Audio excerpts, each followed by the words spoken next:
Vital Kamerhe.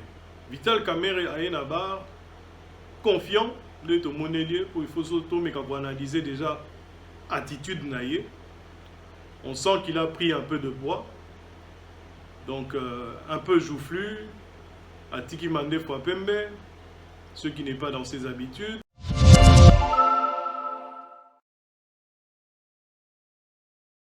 Le Congolais que Bazaro Koti Saïna Likamoko Oyo ngai na sentir que Vital est d'accord par rapport à Marambazo accusé, mais qu'il n'est pas seul.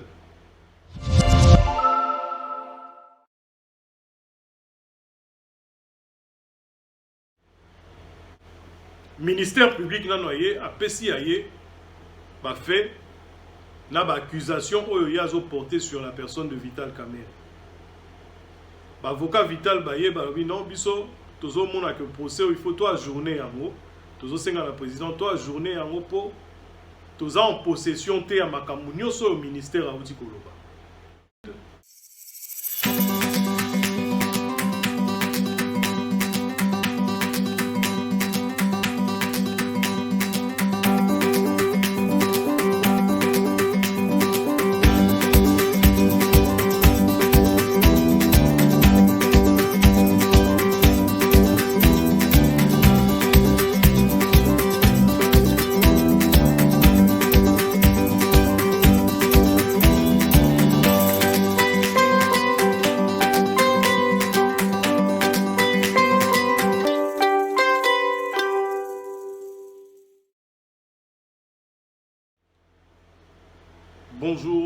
Bonjour, mbote la bandeko ya Kuli Media TV.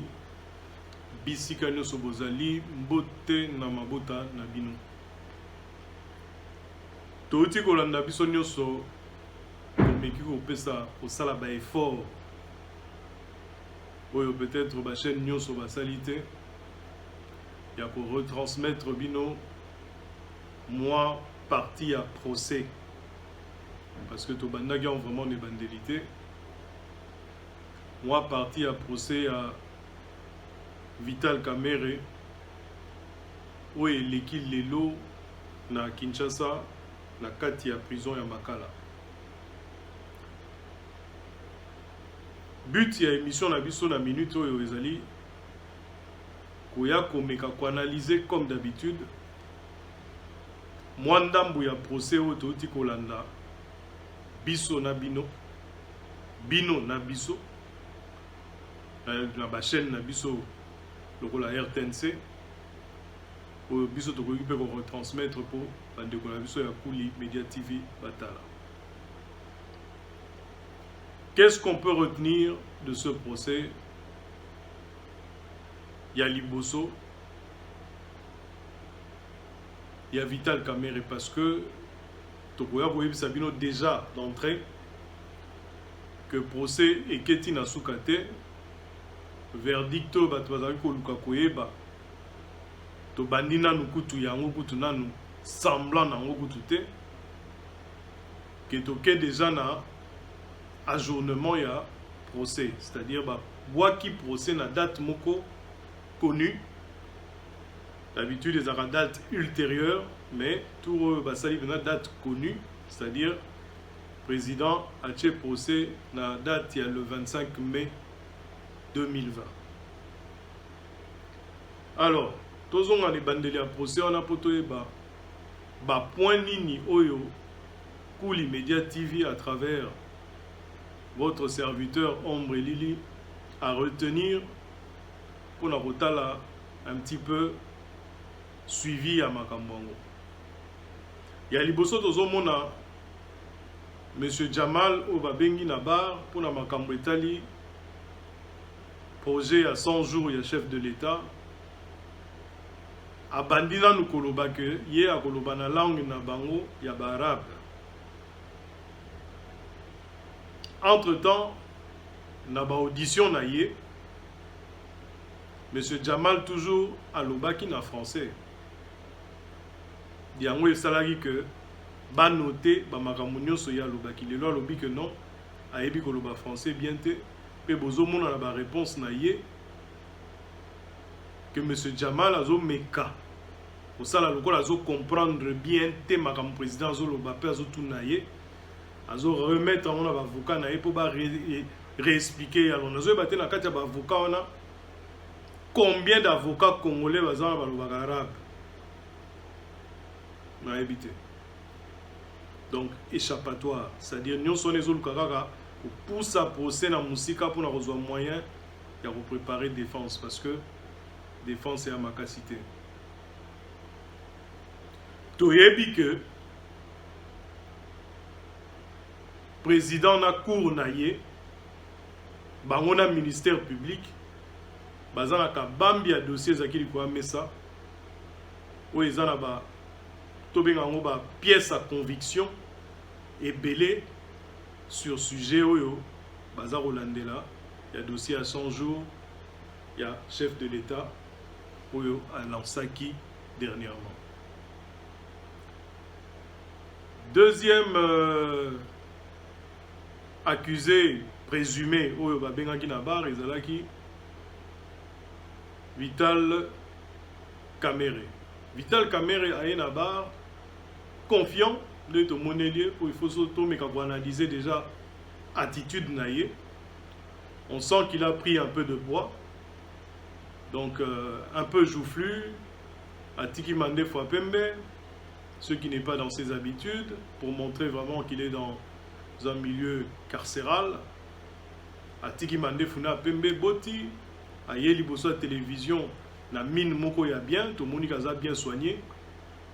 En tout cas, et puis très confiant, prêt à répondre non seulement à la question il y a juge Nabiso, monsieur le président, mais aussi déterminé à montrer à la justice et au peuple congolais que Bazaro Kotisaye na likamoko oyo ngai na sentir que Vital est d'accord par rapport à Marambazo accusé, mais qu'il n'est pas seul.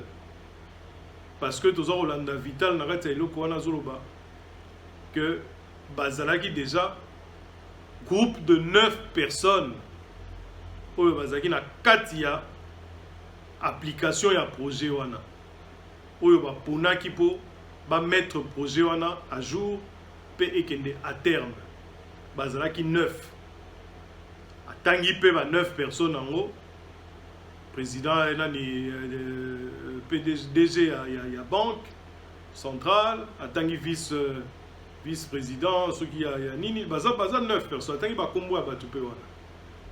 Ah ouais, ba monaki moi muke parti à procès ba koyeba. Moi j'ai senti Vital confiant.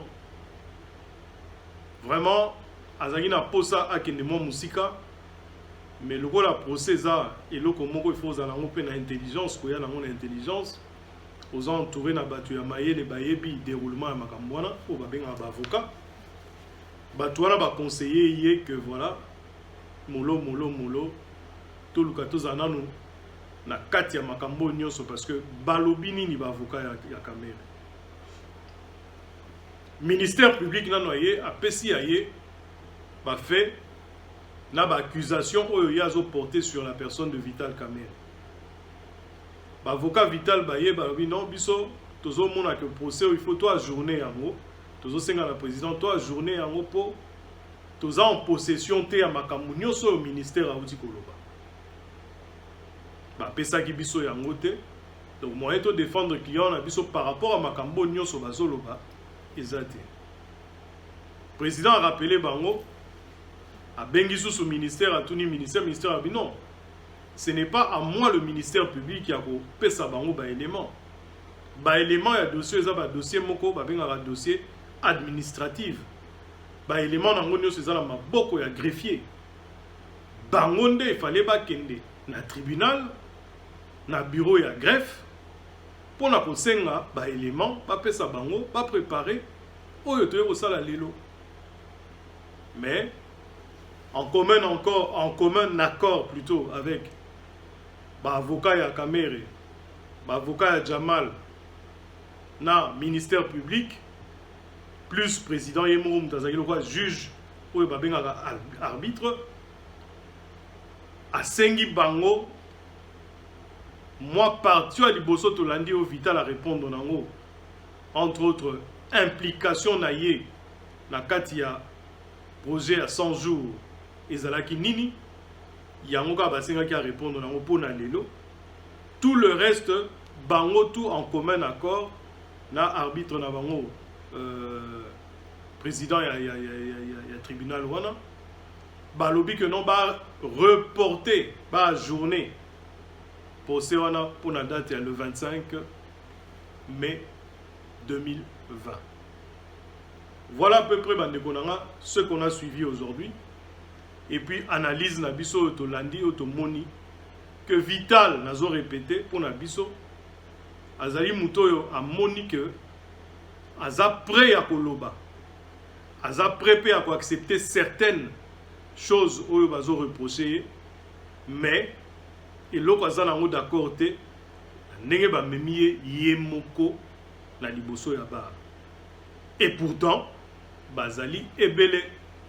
Ça veut dire batu nyoso wana bazana kati il faut bazonga baya bazonga kutute ba bengisa bango pe baya pe ko répondre na ba question ba poser pe Vital pour bango tout bazana même rôle na kati ya projet à 100 jours. Voilà mes chers frères et sœurs, analyse na biso pe explication na biso na moi ndambo moi eteni. Il y a moi procès ça à peu près plus d'1 heure et demie. Na ba télévision et puis na ba web na biso. Je pense sincèrement que ce procès va être très très intéressant parce que makambo Vital azana ngwa koloba na sentir on a fond na ye que azana makambo bela koloba yango vraiment sengaki